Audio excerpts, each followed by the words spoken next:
ओम दुम दुर्गाय नमः। श्री दुर्गा सप्तशती पाठ। अध्याय 1। इस अध्याय में मेधा ऋषि का राजा सुरथ और समाधि को भगवती की महिमा बताते हुए मधु कैटभ वध का प्रसंग सुनाना। भगवान विष्णु के सो जाने पर मधु और कैटभ को मारने के लिए कमल जन्मा ब्रह्मा जी ने जिनका स्तवन किया था, उन महाकाली देवी का मैं स्तुति करता हूँ।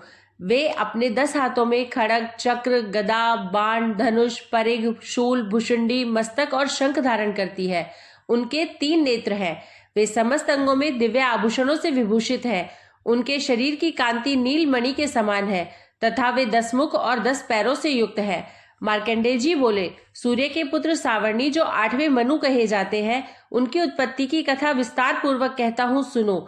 सूर्य कुमार महाभाग सावर्णी भगवती महामाया के अनुग्रह से जिस प्रकार मनवंतर के स्वामी हुए, वही प्रसंग सुनाता हूँ। पूर्व काल की बात है। स्वारोचिष मनवंतर में सुरथ नाम के एक राजा थे, जो चैत्र वंश में उत्पन्न हुए थे। उनका समस्त भूमंडल पर अधिकार था। वे प्रजा का अपने औरस पुत्रों की भांति धर्म पूर्वक पालन करते थे। तो भी उस समय कोला विध्वंसी नामक कुल के क्षत्रिय उनके शत्रु हो गए। राजा सुरथ की दंड नीति बड़ी प्रबल थी। उनका शत्रुओं के साथ संग्राम हुआ। यद्यपि कोला विध्वंसी संख्या में कम थे, तो भी राजा सुरथ युद्ध में उनसे परास्त हो गए। तब वे युद्धभूमि से अपने नगर को लौट आए और केवल अपने देश के राजा होकर रहने लगे। समूची पृथ्वी से अब उनका अधिकार जाता रहा, किंतु वहां भी उन प्रबल शत्रुओं ने उस समय महाभाग राजा सुरथ पर आक्रमण कर दिया। राजा का बल क्षीण हो चला था, इसलिए उनके दुष्ट, बलवान एवं दुरात्मा मंत्रियों ने वहां उनकी राजधानी में भी राजकीय सेना और खजाने को हथिया लिया। सुरथ का प्रभुत्व नष्ट हो चुका था, इसलिए वे शिकार खेलने के बहाने घोड़े पर सवार हो वहां से अकेले ही एक घने जंगल में चले गए। वहां उन्होंने विप्रवर मेधा मुनि का आश्रम देखा, जहां कितने ही हिंसक जीव अपनी स्वाभाविक हिंसावृत्ति छोड़कर परम शांत भाव से रहते थे। मुनि के बहुत से शिष्य उस वन की शोभा बढ़ा रहे थे। वहां जाने पर मुनि ने उनका सत्कार किया और वे उन मुनिश्रेष्ठ के आश्रम पर इधर उधर विचरते हुए कुछ काल तक रहे। फिर ममता से आकृष्ट चित्त होकर वहां इस प्रकार चिंता करने लगे, पूर्व काल में मेरे पूर्वजों ने जिसका पालन किया था, वही नगर आज मुझसे रहित है। पता नहीं मेरे दुराचारी भृत्यगण उसकी धर्म पूर्वक रक्षा करते हैं या नहीं। जो सदा मद की वर्षा करने वाला और शूरवीर था, वह मेरा प्रधान हाथी अब शत्रुओं के अधीन होकर न जाने किन भोगों को भोगता होगा। जो लोग मेरी कृपा, धन और भोजन पाने से सदा मेरे पीछे पीछे चलते थे, वे निश्चय ही अब दूसरे राजाओं का अनुसरण करते होंगे। उन अपव्ययी लोगों के द्वारा सदा खर्च होते रहने के कारण अत्यंत कष्ट से जमा किया हुआ मेरा वह खजाना खाली हो जाएगा। ये तथा और भी कई बातें राजा सुरथ निरंतर सोचते रहते थे। एक दिन उन्होंने वहां विप्रवर मेधा के आश्रम के निकट एक वैश्य को देखा और उससे पूछा, भाई तुम कौन हो? यहाँ तुम्हारे आने का क्या कारण है? तुम क्यों शोकग्रस्त और अनमने से दिखाई देते हो? राजा सुरथ का यह प्रेम पूर्वक कहा हुआ वचन सुनकर वैश्य ने विनीत भाव से उन्हें प्रणाम करके कहा। वैश्य बोला, राजन, मैं धनियों के कुल में उत्पन्न एक वैश्य हूँ।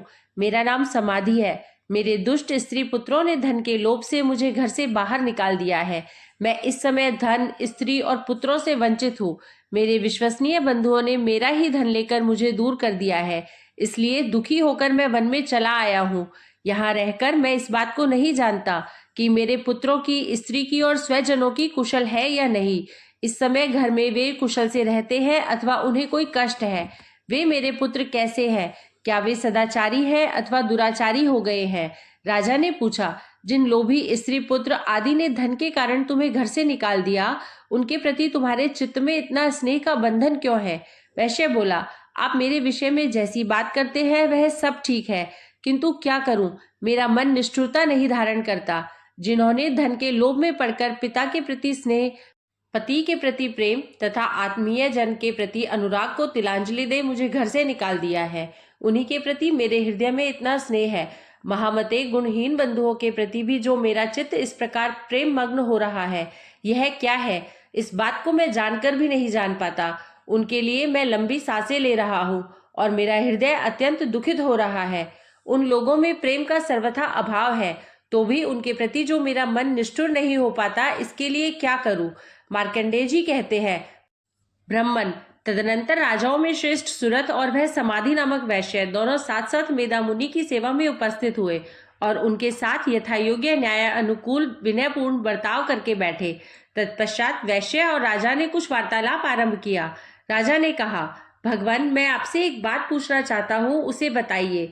मेरा चित्त अपने अधीन न होने के कारण वह बात मेरे मन को बहुत दुख देती है। जो राज्य मेरे हाथ से चला गया है उसमें और उसके संपूर्ण अंगों में मेरी ममता बनी हुई है। मुनि श्रेष्ठ, यह जानते हुए भी कि वह अब मेरा नहीं है, अज्ञानी की भांति मुझे उसके लिए दुख होता है। यह क्या है? इधर यह वैश्य भी घर से अपमानित होकर आया है। इसके पुत्र, स्त्री और भृत्यों ने इसे छोड़ दिया है। स्वजनों ने भी इसका परित्याग कर दिया है, तो भी यह उनके प्रति अत्यंत हार्दिक स्नेह रखता है। इस प्रकार यह तथा मैं दोनों ही बहुत दुखी हैं। जिसमें प्रत्यक्ष दोष देखा गया है, उस विषय के लिए भी हमारे मन में ममता जनित आकर्षण पैदा हो रहा है। महाभाग, हम दोनों समझदार हैं, तो भी हमें जो मोह पैदा हुआ है, यह क्या है? विवेक शून्य पुरुष की भांति मुझमें और इसमें भी यह मूढ़ता प्रत्यक्ष दिखाई देती है। ऋषि बोले, महाभाग, विषय मार्ग का ज्ञान सब जीवों को है। इसी प्रकार विषय भी सबके लिए अलग अलग है। कुछ प्राणी दिन में नहीं देखते हैं और दूसरे रात में नहीं देखते, तथा कुछ जीव ऐसे हैं जो दिन और रात्रि में भी बराबर ही देखते हैं। यह ठीक है कि मनुष्य समझदार होते हैं, किंतु केवल वे ही ऐसे नहीं होते। पशु, पक्षी और मृग आदि सभी प्राणी समझदार होते हैं। मनुष्यों की समझ भी वैसी ही होती है जैसी उन मृग और पक्षियों की होती है, तथा जैसी मनुष्य की होती है वैसी ही उन मृग, पक्षी आदि की होती है। यह तथा अन्य बातें भी प्राय दोनों में समान ही है। समझ होने पर भी इन पक्षियों को तो देखो, ये स्वयं भूख से पीड़ित होते हुए भी मोहवश बच्चों की चोंच में कितने चाव से अन्न के दाने डाल रहे हैं। नरश्रेष्ठ, क्या तुम नहीं देखते कि ये मनुष्य समझदार होते हुए भी लोभवश अपने किए हुए उपकार का बदला पाने के लिए पुत्रों की अभिलाषा करते हैं? यद्यपि उन सब में समझ की कमी नहीं है, तथापि वे संसार की स्थिति, जन्म मरण की परंपरा बनाए रखने वाली भगवती महामाया के प्रभाव द्वारा ममतामय भंवर से युक्त मोह के गहरे गर्त में गिराए गए हैं। इसलिए इसमें आश्चर्य नहीं करना चाहिए। जगदीश्वर भगवान विष्णु की योग निद्रा रूपा जो भगवती महामाया है, उन्हीं से यह जगत मोहित हो रहा है। वे भगवती महामाया देवी ज्ञानियों के भी चित्त को बलपूर्वक खींचकर मोह में डाल देती है। वे ही इस संपूर्ण चराचर जगत की सृष्टि करती है, तथा वे ही प्रसन्न होने पर मनुष्य को मुक्ति के लिए वरदान देती है। वे ही पराविद्या, संसार बंधन और मोक्ष की हेतु भूता सनातनी देवी तथा संपूर्ण ईश्वरों की भी अधीश्वरी है। राजा ने पूछा, भगवान, जिन्हें आप महामाया कहते हैं, वे देवी कौन है? ब्रह्मन, उनका आविर्भाव कैसे हुआ तथा उनके चरित्र कौन कौन है? ब्रह्मवेताओं में श्रेष्ठ महर्षि, उन देवी का जैसा प्रभाव हो, जैसा स्वरूप हो और जिस प्रकार प्रादुर्भाव हुआ हो, वह सब मैं आपके मुख से सुनना चाहता हूँ। ऋषि बोले, राजन, वास्तव में तो वे देवी नित्य स्वरूपा ही है। संपूर्ण जगत उन्हीं का रूप है तथा उन्होंने समस्त विश्व को व्याप्त कर रखा है। तथापि उनका प्राकट्य अनेक प्रकार से होता है, वह मुझसे सुनो। यद्यपि वे नित्य और अजन्मा है, तथापि जब देवताओं का कार्य सिद्ध करने के लिए प्रकट होती है, उस समय लोक में उत्पन्न हुई कहलाती है। कल्प के अंत में जब संपूर्ण जगत एकार्णव में निमग्न हो रहा था और सबके प्रभु भगवान विष्णु शेषनाग की शैया बिछाकर योग निद्रा का आश्रय ले सो रहे थे, उस समय उनके कानों के मैल से दो भयंकर असुर उत्पन्न हुए, जो मधु और कैटभ के नाम से विख्यात थे। वे दोनों ब्रह्मा जी का वध करने को तैयार हो गए। भगवान विष्णु के नाभि कमल में विराजमान प्रजापति ब्रह्मा जी ने जब उन दोनों भयानक असुरों को अपने पास आया और भगवान को सोया हुआ देखा, तब एकाग्रचित्त होकर उन्होंने भगवान विष्णु को जगाने के लिए उनके नेत्रों में निवास करने वाली योग निद्रा का स्तवन आरंभ किया, जो इस विश्व की अधीश्वरी, जगत को धारण करने वाली, संसार का पालन और संहार करने वाली तथा तेजस स्वरूप भगवान विष्णु की अनुपम शक्ति है। उन्हीं भगवती निद्रा देवी की भगवान ब्रह्मा स्तुति करने लगे। ब्रह्मा जी ने कहा, देवी, तुम ही स्वधा, तुम ही स्वाहा और तुम ही वशटकार हो। स्वर भी तुम्हारे ही स्वरूप है। तुम ही जीवनदायिनी सुधा हो। नित्य अक्षर प्रणव में अकार, उकार, मकार, इन तीन मात्राओं के रूप में तुम ही स्थित हो, तथा इन तीन मात्राओं के अतिरिक्त जो बिंदु रूपा नित्य अर्ध मात्रा है, जिसका विशेष रूप से उच्चारण नहीं किया जा सकता, वह भी तुम ही हो। देवी, तुम ही संध्या, सावित्री तथा परम जननी हो। देवी, तुम ही इस विश्व ब्रह्मांड को धारण करती हो। तुमसे ही इस जगत की सृष्टि होती है, तुम ही से इसका पालन होता है और सदा तुम ही कल्प के अंतर में सबको अपना ग्रास बना लेती हो। हे देवी, इस जगत की उत्पत्ति के समय तुम सृष्टि रूपा हो, पालन काल में स्थिति रूपा हो तथा कल्पांत के समय संहार रूप धारण करने वाली हो। तुम ही महाविद्या, महामाया, महामेधा, महास्मृति, महामोह रूपा, महादेवी और महासुरी हो। तुम ही तीनों गुणों को उत्पन्न करने वाली सबकी प्रकृति हो। भयंकर कालरात्रि, महारात्रि और मोहरात्रि भी तुम ही हो। तुम ही श्री, तुम ही ईश्वरी और तुम ही बोध स्वरूपा बुद्धि हो। लज्जा, पुष्टि, तुष्टि, शांति और क्षमा भी तुम ही हो। तुम खड़ग धारिणी, शूल धारिणी, घोर रूपा तथा गदा, चक्र, शंख और धनुष धारण करने वाली हो। बाण, भुषुंडी और परिघ ये भी तुम्हारे अस्त्र हैं।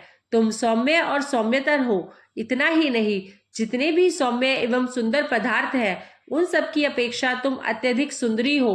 पर और अपर सबसे परे रहने वाली परमेश्वरी तुम ही हो। सर्व स्वरूपे देवी, कहीं भी सत असत रूप जो कुछ वस्तुएं हैं और उन सबकी जो शक्ति है वह तुम ही हो। ऐसी अवस्था में तुम्हारी स्तुति क्या हो सकती है? जो इस जगत की सृष्टि, पालन और संहार करते हैं, उन भगवान को भी जब तुमने निद्रा के अधीन कर दिया है तब तुम्हारी स्तुति करने में यहाँ कौन समर्थ हो सकता है?